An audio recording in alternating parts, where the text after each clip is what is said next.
GIS मतलब gas insulated substations.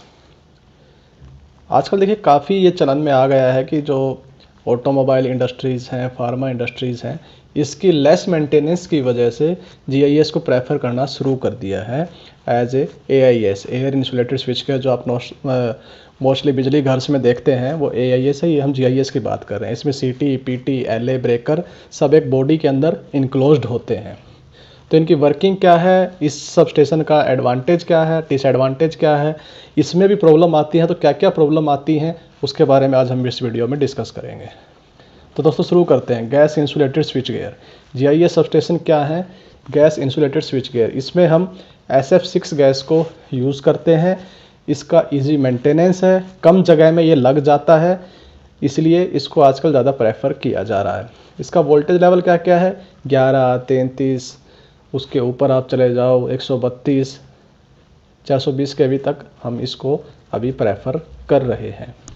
GIS substation में दोस्तों circuit breaker, bus bar, isolator, load break switches, current transformer, voltage transformer, earthing switch, सब के सब metal enclosed होते हैं। मतलब सब के सब एक बॉडी के अंदर पैक होते हैं और उसके अंदर SF6 गैस भरी जाती है। फेस से और ग्राउंड का जो इंसुलेशन है वो SF6 के द्वारा मेंटेन किया जाता है। यह एक नॉर्मल, देखिए आप इसका SLD टाइप है कि ये आपकी बुशिंग आउटपुट यूनिट है। इसके बीच में DSEH अर्थ स्विच है, डिस्कनेक्टर स्विच और अर्थ स्विच ये यहाँ पे है। यह है सर्किट ब्रेकर की आपकी यूनिट है। इसके अंदर आपका सर्किट ब्रेकर, CT, PT ये है। और ये बस मान लीजिए आपका इनकमिंग इधर है, आपको इस बे में काम करना है तो आप यहाँ से अर्थ स्विच लगा दीजिए और ये जो आइसोलेटर काम करता है इसको लगा दीजिए, तो ये आपकी सप्लाई जो है यहाँ से सारी आइसोलेट हो जाएगी। यह है ओपन GIS है जो नॉर्मली स्विच यार्ड में लगता है। देखिए यह है उसका डायग्राम है। तो ये जो आपको दिख रहा है स्ट्रक्चर बुशिंग से नीचे का, इस इतने से स्ट्रक्चर में आपका LA, CT, PT और आपका ब्रेकर, आइसोलेटर सब इस स्ट्रक्चर में इन्वॉल्व हो गया है। तो देखिए इसका कितना कॉम्पैक्ट डिज़ाइन है। ये आपका इनक्लोज GIS है जो कि एक पर्टिकुलर रूम के अंदर है। इसमें आपकी बाहर से पावर आई और सारा कन्वर्जन आपका रूम के अंदर हो रहा है। ये इनक्लोज्ड है। इसमें क्या है, ये आपको पोल्यूशन से और एटमॉस्फेरिक जो हमारा जैसे बारिश है, धूल है, मिट्टी है, उससे आपके सिस्टम को प्रोटेक्ट करता है। ये इनक्लोज्ड है। अब हम बात करते हैं जो SF6 गैस हम इसमें भर रहे हैं, इसका क्या एडवांटेज है। देखिए आप सब जानते हैं SF6 एयर से हायर होती है। उसकी डायरेक्टिव स्ट्रेंथ, क्लियरेंस जो है इसमें स्मॉलर चाहिए होता है एज़ कम्पेयर टू एयर। मतलब जो क्रीपेज डिस्टेंस होता है SF6 में कम चाहिए। उसकी इंसुलेटिंग प्रॉपर्टी अच्छी होती है क्योंकि उसकी डायरेक्टिव स्ट्रेंथ जो है एयर से ज़्यादा है। उससे क्या है, आपका जो साइज, इक्विपमेंट का साइज है, जो इनक्लोज्ड बॉडी है, वो इनक्लोजर है, उसका साइज कम हो जाता है। उसके बाद हम बात करते हैं SF6 gas insulated substation.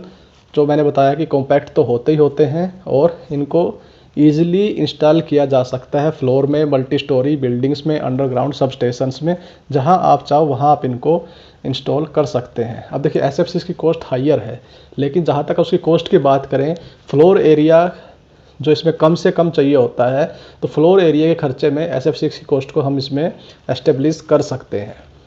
SF6 gas ही इसमें हम क्यों यूज़ करते हैं, अगला क्वेश्चन ये बनता है।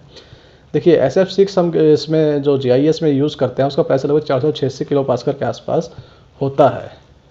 SF6 क्यों यूज़ करें, क्योंकि जो SF6 गैस है हमारी वह कंडेंस नहीं होती है लिक्विड में एट इन लोअर टेम्परेचर।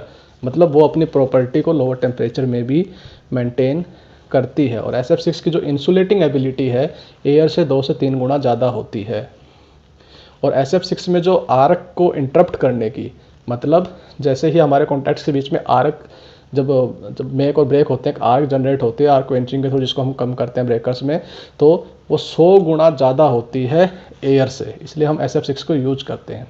अब दोस्तों हम बात करते हैं ये जो GIS सब स्टेशन है, इसके क्या एडवांटेज हैं। देखिए सबसे पहला तो कॉम्पैक्ट साइज है, कम जगह में लग जाता है, पोल्यूशन से हमें प्रोटेक्ट करता है। ये स्विचिंग ओवर वोल्टेज को रेड्यूस करता है, क्योंकि जितना हम एटमॉस्फेयर से, मतलब एटमॉस्फेयर की सराउंडिंग से आप बच के रहेंगे, उतना स्विचिंग ओवर वोल्टेज का खतरा आपका कम रहेगा। ओवर वोल्टेज क्लोजिंग और ओपनिंग टाइम में केबल, मोटर, कैपेसिटर, इन सब में आपका जो ओवर वोल्टेज का खतरा है वो कम रहता है due to their insulating property. Installation time इसमें कम होता है। Arc interruption as compare to air, जैसे मैंने बताया, SF6 में बेहतर होता है, और इसमें पूरी असेंबली में इसमें SF6 होती है, इसलिए इसका आर्क इंटरप्शन कहीं बेहतर है। सेफ्टी को इंक्रीज करता है ये ड्यू टू डेट प्रॉपर्टी, और ये जो इंक्लोजर है ये अर्थ पोटेंशियल पे होता है, तो एक्सीडेंटल कॉन्टैक्ट होने का कोई चांस नहीं है। पूरा का पूरा जो इंक्लोजर होता है ये पूरा इंक्लोजर हमारा जीरो पोटेंशियल पे रहता है। इसके डीमेरिट्स क्या हैं, डिसएडवांटेज क्या है? भाई सब अच्छा तो लग रहा है, तो इसमें मतलब डिसएडवांटेज इसके क्या निकल के आते हैं? एक तो इसकी सबसे बड़ी बात है हाई कॉस्ट रहती है, ये बहुत महंगे पड़ते हैं।